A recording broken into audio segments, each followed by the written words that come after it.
Hi guys, what's up? Welcome to this week's video. Today is October 1st. It's October. I'm here to talk about, sorry, I've got a really sore throat today, so I can't really talk very loudly. That and my sisters might be able to hear me if they walk past my bedroom, so we're gonna try and keep it down. But yeah, today's the 1st of October and I'm finally filming my review for The Great Hunt. I got the reread video edited and it's in my drafts on my Instagram ready to upload tomorrow. So I was like, right, I need to film this and edit it today. So that's what I'm doing. Yeah, so I printed off my review from Goodreads. It's not very long. It goes down to here. So it's not that long. But yeah, we're just gonna get going. The first half of this video will be spoiler free and then the second half will be spoilers. I will have the timestamps down in the description, as well as the link to the reread videos. But just a warning, if you haven't read The Great Hunt or The Eye of the World, then I recommend, or I really suggest, not watching them because they're spoilers. But yeah, let's just get straight into the video. So yeah, I read the book one and then kind of was like, I really enjoyed it and I was like, oh, I'm gonna read the next one. And I only managed to wait a day before reading book two. No, it wasn't even a day. It was like, I don't know, a couple hours. It was a night. And then I was reading the Great Hunt. Because I just couldn't wait. And I did go into this book kind of not excited, but knowing that I knew the majority of what happened. Like, there were little things that throughout the book I was like, oh, I forgot that happened, or that happens in this one. I thought that happened in like book 4 or something, which was really nice. And yeah, just there was so many small details in this book that are like referenced in later books, or they're just small details that you kind of like, oh, that's really funny, which, you know, is always great in a book. I really enjoyed, we got a lot more character PVs in this. So in like book 1 we got mostly Rand and maybe some Perrin and some Nynaeve, but then in this one we got some Matt, we got some Egwene, we got some a couple other characters that I'm not going to mention because that's spoilers, and we got some Perrin and we also got some Rand, which was really nice, and we got a lot of new characters, which I like. It's always nice kind of seeing how the main cast react to like all these new characters coming in. So obviously in this book we get a lot more of our three boys, Matt, Rand and Perrin, the three of them travelling together, which we don't get a lot of in book 1. Well, yeah, a bit of, but it was really nice kind of seeing them together. We got more of Loyal, which was great. We love Loyal in this household. I really enjoyed seeing how protective Nynaeve is of Egwene, and like she's dealing with her own problems and she's dealing with her own struggles, but she still gets very defensive and very protective of Egwene, which I really love. Yeah, and obviously there's this like nightmare situation that Egwene finds herself in, and throughout it, and it's horrible, but throughout it she still manages to keep her head and you know, keep going, push through it, which just shows how incredibly strong she is. We do see Matt and Perrin while they're all traveling together. Rand is going through his own stuff. He's kind of struggling with his own identity and his own problems, and thrown in on top of that, Matt and Perrin begin to kind of become distant almost, and they don't really get along with Rand, and you kind of see the effects of that on all three of them, on Perrin and Rand mostly, but also a bit on Mat. But it was really interesting kind of seeing the effects of not speaking to each other, and the effects of how it affects things that happen near the end of the book, which was very interesting. I really enjoyed that. I'd completely forgotten that we meet characters in this book that have a huge role to play later on in the series. I'm not going to say what characters, but yeah, I really like that we meet them now. I'd completely forgotten that they're in this book, which was it was so funny. I did the majority of the reading in my bedroom, and I'm really glad I did, because there were just so many like laugh out loud and me gasping and yelling at the book. There were so many moments where I was just like, what? Which was very funny. The middle of the book for me, I always struggle with. I think that's the bit that everything kind of slows down for me, and I'm kind of like, do I want to keep going? Can I keep going? But then I kind of think, wait, no, you've got the ending, and the ending is so worth it. So it's just, you just like, come on, push through. We can push through it. And like in book one, the world building for this book is insane. Because in book one, you go to all these new places, and in book two, you go to even more new places, and you get so much more description of the world, and you see a lot more of what the world is like for people.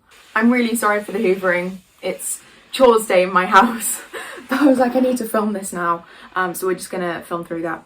I love the places. We get to see a lot of new places. I think my favorite is probably, I can't say that, that's spoilers. I have a favourite. I'm not going to say it because it's spoilers. It's not spoilers for book two, but if you're watching this review and you haven't read book one, I'm trying to be as vague as possible, just in case. If you haven't read book one, you probably shouldn't be watching this video, because I'm going to say it now. My favourite place is Tarvalon, which we finally get to see the girls go to, which is epic. Yeah, and I'm really excited to read the next one.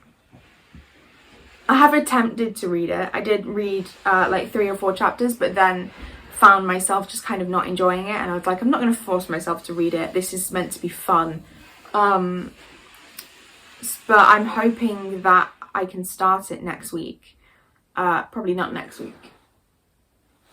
I'm reading Hero of Ages, the 3rd Mistborn book, and I'm not that far in.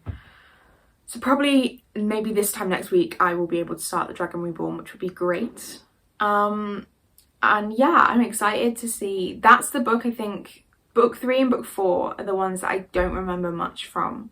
So I'm excited to kind of see what happens to the characters and what they have in store. Yeah, that's the spoiler-free part of this vlog. If you haven't read The Great Hunt, please click off now. Thank you for watching. Have a wonderful day or night or whenever you're watching this. Go check out these books. Please leave a like and subscribe to my channel. It really helps me out. And I will see you guys next time. Bye. And if you have read the books, keep watching. Yeah, so getting into spoilers now. Min and Elaine, they come back in this book, which I love. And once they arrive, there's a little bit of, it's not long after the girls have arrived at Tarvalon. I think it's the chapter, we find them after Nynaeve has her testing, which I'll talk about in a minute. But yeah, Egwene kind of meets them, and at first she's kind of skeptical about Elaine, but then they kind of get along, and I'm really glad because yeah, the 4 of them, the 3 of them and Nynaeve kind of make a really good team, which I really like. And it's nice kind of seeing Egwene with people her own age. And although the boys are kind of around her age, like Rand, Mat and Perrin are around her age, Min and Elaine are her own age and girls. Although I think Min might be a bit older. I'm not sure. Yeah, it's nice kind of seeing Egwene getting some girlfriends. I really like that. Yeah, Nynaeve's testing is brutal. I love reading. I think that I read the fight with Aginor more than I read anything else in that book. Like I'll just go back and find myself rereading it when I'm in like book 6 or something. It's just so brilliant. Yeah, and the fact that she channels inside the gateway, not the gateway, the inside the testing, where you're not supposed to be able to channel, you're not supposed to remember how to channel, just shows how powerful she is and how powerful she's going to become. I really love that. I'm not the biggest fan of her second testing. I don't quite, like, I understand why it's there, but I don't really enjoy it as much as the other one. But then the third test, the one with Lan, I've always found kind of cruel. The fact that she has to go through that, you know.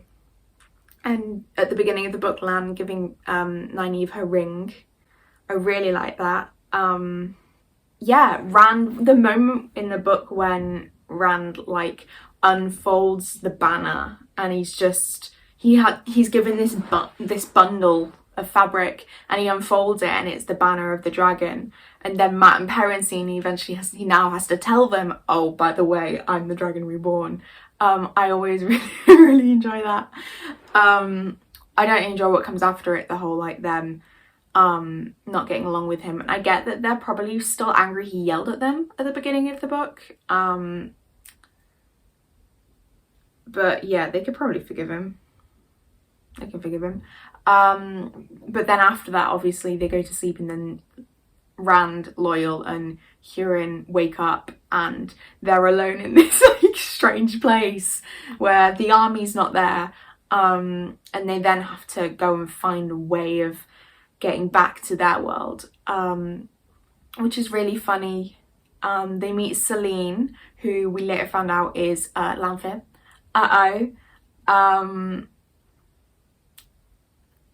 And then them getting out using a portal stone, finding Padam Fain, who stole the horn and the dagger, and them stealing the horn and the dagger back, and then later on Fain stealing the horn and the dagger back, something like that. Yeah, I always find those, like, he steals it, then Rand steals it, then Fain steals it again, and then they steal it from the Seanchan. I always find that really really funny, really enjoyable. Mat blowing the horn. Again, I've got to be quiet because my sister's not finished the book. Mat blows the horn. My goodness. I love...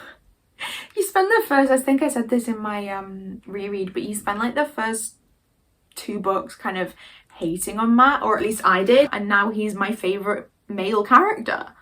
It's funny. Very strange. We have the attack on Falme, or Falma, or however you want to say it, and Rand's battle in the sky with Baalzamon. I love reading that. I love reading that bit. It's so awesome. And all the heroes of the Horn saving the day. Yeah, I really like reading that bit. And we have, at the beginning of the book, we have Lan teaching Rand about sheathing the sword, which obviously is killing yourself, kind of. Yeah, that's... I really enjoy reading the bits with Lan teaching the boys. I don't know why. I think I just like seeing... We see so much of Lan just kind of being this moody warder, just kind of playing his role, and he's always kind of like, oh, I'm gonna fight the shadow until I die, and then you kind of see him put all that to the side and train these boys that the Dark One's chasing. I really like seeing that aspect of him. We have Moraine, who's not in it much. Her and Lan aren't in the book much, which is very different to the first book, which I like. It kind of gave, like, we met Verin, and it kind of gave Verin a bit more like spotlight. Yeah, we had Moraine telling Lan about her plan to, when she dies, if she dies, his bond will pass from her to another Aes Sedai, and then when she finds, this Aes Sedai finds someone else that, I don't know what the wording was, but like is worthy or something, she will then pass his bond to her, which I think is cruel and horrible. I really don't like that whole thing of, oh yeah, by the way, when I die, you're going to belong to this woman until she finds someone else for you to... Moving on.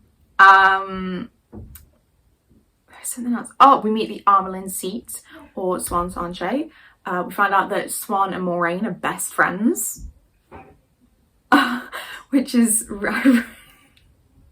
so fun. Yeah. And then we have Liandrin's betrayal and Egwene being captured by the Shan-Shan and being made a Damani and held captive and forced to wear this collar and not be able to pretty much not have free will for the last 45% of the book, last 15% of the book, not 45. Yeah, I always hate reading that bit because it's just I hate it. But yeah, the fact that she can kind of like come out of it and just carry on like nothing happened. Not like nothing happened, it does scar her and she bears this trauma for the majority of the rest of the series. But the way she can hold her head up and say, I'm fine, I'm okay, and I'm gonna be okay, and carry on, it just kind of shows how tough she is, which I really like. And it's one of the reasons she's my favourite character. That's it. That's all I have to talk about. I was really worried this was going to be like a 10-minute vlog. This is 22 minutes. 23 minutes before I edit it. It'll probably go down to about 10 minutes. But anyway, yeah, that was this video. I'm planning on starting the Dragon Reborn, like I said earlier, sometime soon. Hopefully sometime this week, which would be nice. Yeah, and there will be a review up hopefully by mid-November. Hopefully before the trailer, not the trailer, before the show comes out. Yeah, that was this video. I hope you've enjoyed. Please leave a like and subscribe, it really helps me out. And I will see you guys next time. Bye!